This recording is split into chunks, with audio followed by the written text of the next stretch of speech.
2026년 전 세계 극장가를 제대로 흔든 20살 천재 감독이 있습니다. 4년 전인 2022년에 무료 3D 프로그램인 블렌더를 가지고 만든 이 9분짜리 유튜브 영상으로부터 시작된 리미널 스페이스라는 독특한 소재를 테마로 하는 거대한 세계관. 백룸은 결국 세상을 단숨에 매료시켰는데요. 감독인 케인 파슨스는 70페이지 분량의 설정집까지 준비해뒀을 정도로 백룸에 대한 방대한 세계관을 구축했다고 합니다. 그런 백룸에 대해서 고작 110분밖에 안 되는 짧은 영화를 통해 우리 관객에게 보여줄 수 있었던 정보는 극히 일부일 겁니다. 오늘 영상에서는 이전 영상들에서 아직 못 다룬 저 코리미널만의 특별한 해석들을 소개시켜드려보려 합니다. 백룸이라는 공간이 가진 규칙들부터 영화 속에 숨겨진 다양한 요소들까지 백룸이라는 영화를 보며 미처 풀리지 않았던 아리송한 부분들을 제가 조금이나마 해소시켜드릴 수 있기를 바랍니다. 안녕하세요, 코리미널입니다. 여러분, 이 파란색 테이프로 만든 문, 절대 백룸으로 통하는 문이라고 생각하시면 안 됩니다. 요즘 여길 봐도 저길 봐도 영화 백룸을 소재로 한 다양한 2차 창작물들이 쏟아지고 있는데요. 백룸 하면 이 파란색 테이프로 만든 문이 빠질 수 없죠. 하지만 영화 내 주인공인 클락이 우연히 발견한 노클릭 포인트를 기억하기 쉽도록 표시한 영화의 장치일 뿐, 어디에서나 파란색 테이프만 붙인다고 백룸으로 통하는 문이 되는 게 아닙니다. 오히려 백룸으로 통하는 문을 발견했다고 클락처럼 파란색 테이프를 통해 여기저기 표시하게 되면 문제가 하나 발생하는데요. 일단 백룸은 단순한 건물 같은 공간이 아니라는 겁니다. 오히려 살아있는 유기체라고 볼 수 있는데요. 케인 파슨스 감독의 세계관이 다루는 백룸이 보이는 가장 큰 특징으로는 백룸은 대상의 기억을 학습하고 그 기억을 백룸 내부에 복제해 나가는 모습을 보인다는 겁니다. 이 말인즉 백룸으로 통하는 문을 파란색 테이프로 표시한다는 사실까지 백룸이 따라할 수 있다는 건데요. 안전지대를 표시하기 위해 눈에 잘 띄는 파란색 테이프로 표시를 반복하게 된다면 백룸도 이 테이핑을 복제하게 될 것이라는 겁니다. 그럼 결국 출구를 위장한 가짜 문이나 빠져나올 수 없는 공간으로 이어지는 함정과 같은 장치가 될 위험이 생기게 됩니다. 무분별한 흔적 남기기가 오히려 여러분의 생존을 위협하게 될지도 모른다니, 정말 백룸을 발견하게 된다면 파란색 테이핑은 지양해야겠습니다. 백룸 내부를 둘러보면 가구나 장식 또는 마네킹들이 벽이나 바닥에 기이한 모습으로 파묻혀 있는 걸 볼 수 있습니다. 이런 물체들은 마치 축을 잘못 설정한 3D 프린터로 출력되다 만 것 같은 형태를 띠고 있는데요. 많은 분들이 이를 벽면이 물체를 흡수하는 과정이라고 오해하시지만 외부에서 백룸으로 유입된 물체가 벽 속으로 흡수된다는 묘사는 어디에도 나오지 않았습니다. 그저 방치되어 낡아가거나 누군가에 의해 가구별, 의류별로 한데 모아 정리된 모습은 확인할 수 있었죠. 오히려 벽 안에서 만드는 과정을 거치고 난 다음 백룸 안으로 뱉어낸다고 볼 수 있는데요. 특정 대상의 기억과 시각적 인지 데이터를 스캔해 실체화하는 과정에서 발생하는 역노클립 현상이라고 부를 수도 있을 것 같습니다. 백룸을 발견한 에이싱크가 인체를 스캔하는 MRI 기술을 연구 개발하던 기업이라는 점을 생각한다면 3D 프린터와 유사한 적층 방식으로 작동하는 백룸의 방식은 꽤나 의미 있는 연결고리로 설정된 것으로 보입니다. 이에 대한 내용을 영화 백룸의 확장판인 Backrooms Everything Must Go 에디션에서 다룬다고 합니다. 영화의 맨 뒤에 추가된 쿠키 영상인 Everything Must Go는 영화의 시작을 함께했던 연구원 나렌 워런을 포함한 에이싱크 연구진이 백룸에 들어가 백룸에 대해 연구하는 모습을 담은 약 16분의 추가 분량으로 케인 파슨스 감독이 이전에 유튜브 원작 영상들을 만들 때와 같이 블렌더로 약 2주의 기간 동안 직접 제작해 추가한 거라고 하는데요. 아쉽게도 해당 영상에 대한 우리나라 추가 개봉 소식은 없지만 백룸 위키에 공개된 대본집을 통해 어떤 이야기일지 미리 확인해 보실 수 있고, 이후 OTT를 통해 공개된다면 한 번쯤 찾아서 보신다면 좋을 것 같습니다.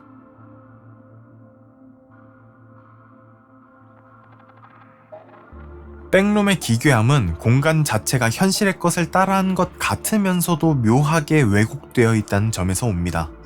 백룸을 구성하는 대부분의 공간은 옛날 미국의 사무실동에서 흔하게 볼 수 있던 축축한 노란 벽지로 덮인 모습을 하고 있지만 부분 따져보면 다소 특이한 형태로 구성되어 있습니다. 여기서 공통적인 점은 바로 인간이 바라보는 시점이 반영된 모습을 하고 있다는 겁니다. 영화 속에서 살펴볼 수 있는 장면들로는 수영장과 경사로 그리고 지하 복도가 있습니다. 언뜻 보면 목욕탕처럼 보이는 수영장은 조격조차 하기 어려울 정도로 물을 채우기엔 많이 얕아 보이는데요.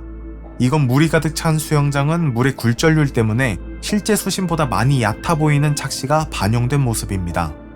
또 클락이 처음 백룸을 발견했을 때 등장한 기울어진 통로와 그 끝에 작은 문은 긴 복도를 정면으로 마주했을 때 발생하는 1.2시로 독서실 낙서나 착시 용 장식처럼 깊이에서 발생하는 착시가 반영된 모습을 하고 있고요. 마지막으로 착시는 아니지만 시각적 인지를 바탕으로 공간을 구성한다는 점을 엿볼 수 있는 곳으로 남자 직원인 바비를 내려다보냈던 복도는 위아래가 좌우로 90도 기울어진 모습을 하고 있습니다. 바비가 내려간 이 좁은 통로는 마치 미끄럼틀을 연상케 하는데요. 긴 미끄럼틀을 타고 내려가면 반고리관이 자극되어 잠시 방향 감각에 혼란을 겪게 되죠. 이때 바라본 어지러운 세상처럼 방향인지의 어려움을 겪은 모습이 반영된 것을 알 수 있습니다. 여기서 또 주목할 점이 하나 있습니다. 바로 각 공간에 대한 복제 정밀도입니다. 백룸이 주인공 클락의 기억을 토대로 공간을 구성하고 있다는 가설에 따라 클락과 밀접하게 연관이 있는 것으로 묘사되는 클락의 가구 가게나 아내와 다툼이 있었던 주방과 같이 강렬한 기억이 남아있는 공간의 복제 정밀도는 상당히 높은 것을 알 수 있습니다. 공간의 크기나 공간 내부를 채운 사물들의 비율 또한 실제와 같거나 유사하죠. 하지만 오래되어 흐릿해진 기억을 토대로 생성된 공간들은 공간을 대략적으로 캡처한 사진의 모습만을 보고 따라 만든 듯 얕은 정밀도로 따라해 극심한 착시와 구조적인 모순을 동반하고 표면은 중요하지 않은 건지 대충 노란 벽지로 퉁쳐버리곤 합니다. 이는 백룸의 모습은 현실을 완벽하게 재현하는 것을 목표로 생성된 것이 아닌 그저 인간에게 저장된 시각적 정보를 토대로 어설프게 모방하려다 발생한 결과물임을 뜻합니다. 관객이 느낀 불쾌한 공포의 근원은 바로 이 인지 부조화에 있습니다. 공간이 마땅히 가져야 하는 규칙이 미묘하게 무너진 백룸의 모습이 불편함을 만들어낸 겁니다. 리미널 스페이스라는 장르가 주는 인간의 부재에 더해 백룸이라는 공간 자체를 공간으로서의 의미에서부터 비틀어 기괴함을 추가해 조용한 공포를 만들어냈다고 볼 수 있습니다.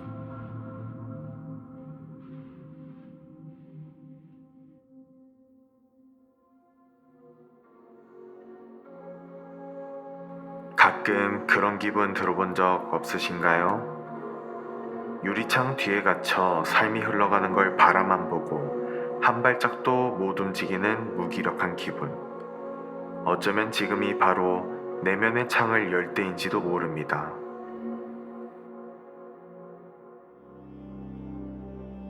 영화 백룸 속에서 주인공 클락의 심리 상담사로 등장하는 메리는 내면의 창이라는 책과 오디오북을 판매합니다. 메리는 유년기 시절 어머니로부터 바깥으로 통하는 통로란 통로는 모두 차단당한 경험을 가지고 있는데요. 메리의 어머니는 창문은 잡지와 신문들로 덮었고 대문은 온갖 가구들로 틀어 막았습니다. 이와 같은 장면과 더불어 조현병을 치료하기 위한 항정신병 약물 중에는 광과민 반응을 유발하는 경우가 있다는 사실을 통해 우린 메리의 어머니가 조현병을 앓았다는 사실을 유추할 수가 있습니다. 여기서 메리의 어머니가 단순히 아팠다는 사실에서 한 발 더 나아가 보자면 영화 속에서 묘사하는 메리의 어머니는 상당히 베일에 쌓여 있습니다.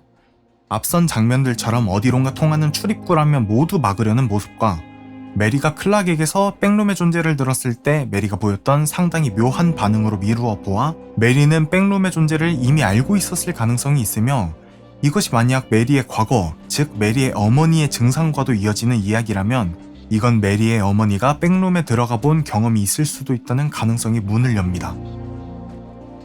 또 영화 백룸이 인물의 심리를 중요하게 다루는 영화인 만큼 창문을 등장인물의 심리를 대변하는 장치로 활용한 것을 알 수 있는데요. 마치 순수함을 상징하는 우유나 이중성을 비유하는 거울과 같이 영화 백룸이 심리라는 커다란 주제를 다룬다는 것을 메리의 창문 이야기를 통해 암시하고 있습니다. 백룸은 결국 내면과 외부 세계 사이의 단절, 즉 외부가 받아들이는 나와 외부를 받아들이는 나에 대한 이야기입니다. 아내가 자신을 거부했던 장소인 주방에 클락의 정신은 갇혀버렸습니다. 이후 백룸이라는 거짓말 같은 공간 속에서 발견한 기억과 똑 닮은 주방이라는 장소에서도 클락은 결국 그 트라우마에서 벗어나지 못하고 끊임없이 자책과 화를 반복하며 갇혀 살아갑니다. 조금 더 넓게 본다면 백룸이라는 공간은 창문이 없는 복도와 방만이 가득합니다. 주방에 달린 창문으로 보이는 바깥 풍경조차도 결국 백룸의 실내일 뿐이죠. 그런 백룸을 발견하고 메리에게 자신이 미치지 않았음을 증명하기 위해 영상으로 증거를 남기려고 데려간 직원 캣과 클락은 수영장의 모습을 한 어두운 방 안에서 벽 하나를 사이에 두고 만나게 되는데요. 클락의 시점에선 타일로 가득한 벽이었지만 캣에게는 클락이 보이는 거대한 유리창으로 나타납니다.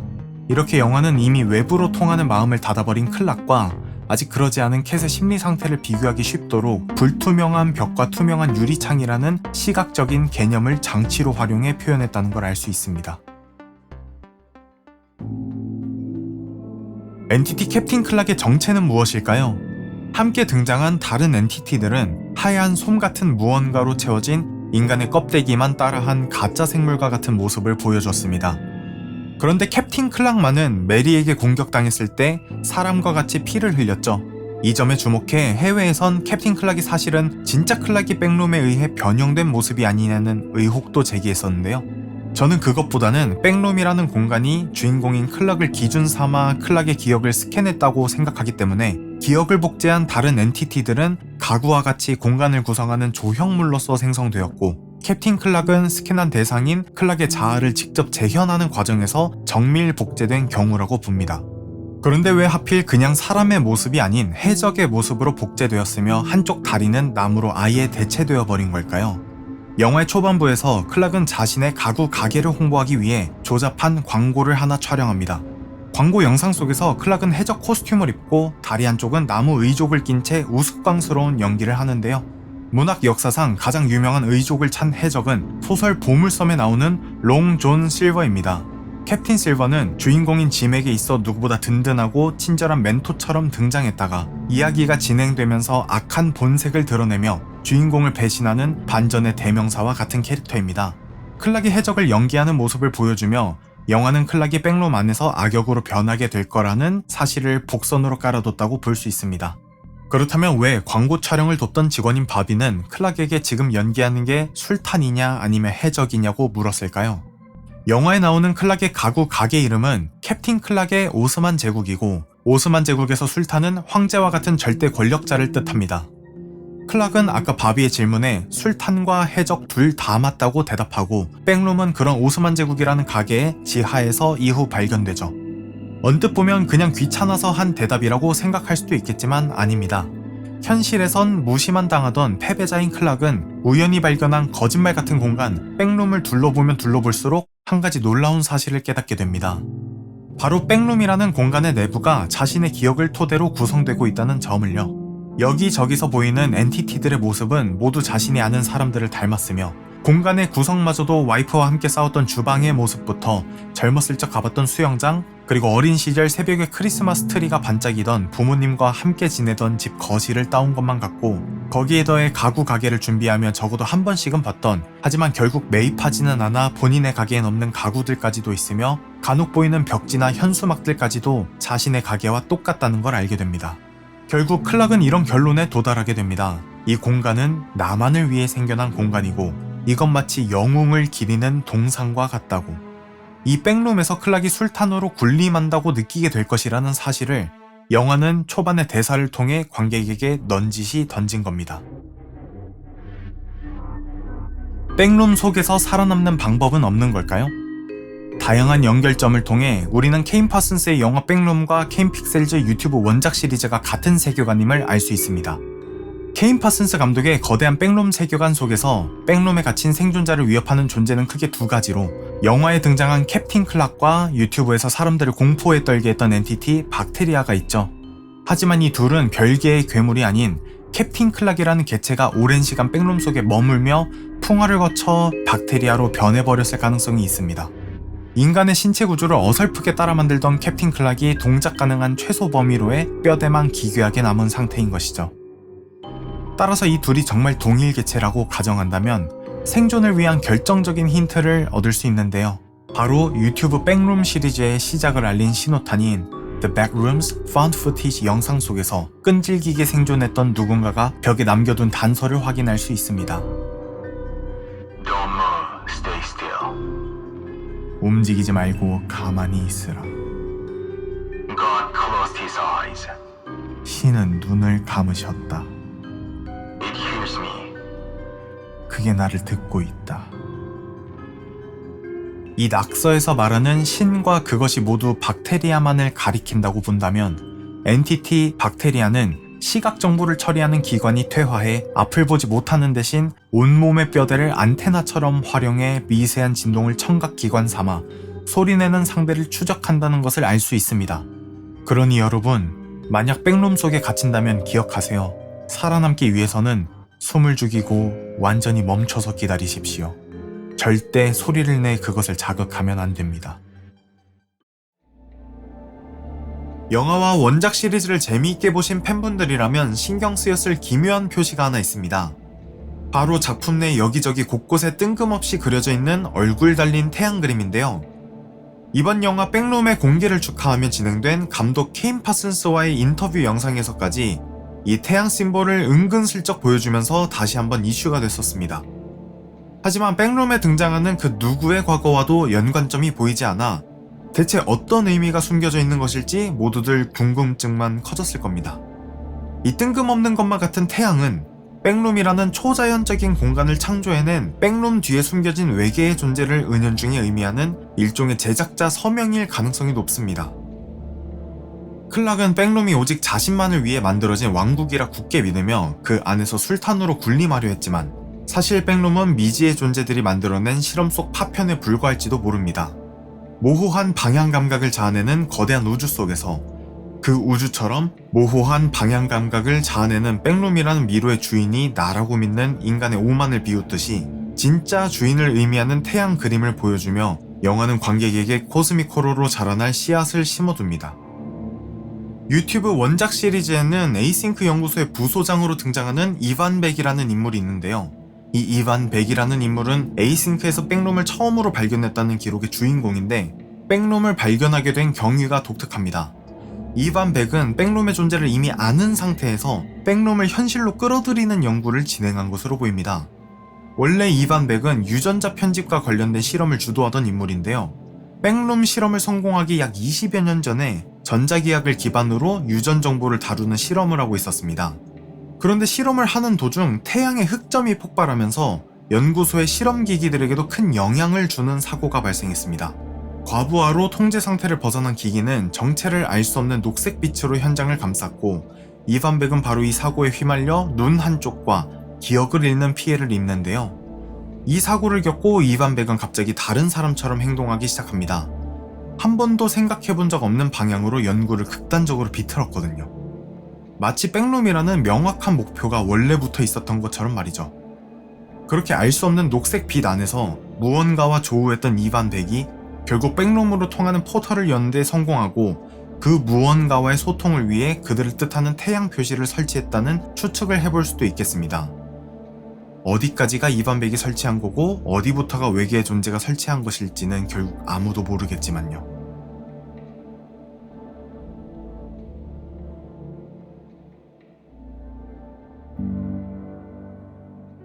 결국 어디에도 명확한 설명이 없어 맥커핀으로 남게 되는 장치이지만 여러분께 제가 제시해드리는 이 해석들이 혹시라도 정답이라면 영화 백룸은 케인 파슨스 감독이 앞으로 만들어낼 거대한 세계의 초석이 되겠지요.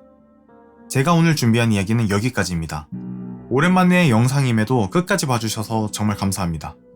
리미널 스페이스에 갇혀있는 코리미널이었습니다. 오늘도 즐거운 생존 되세요.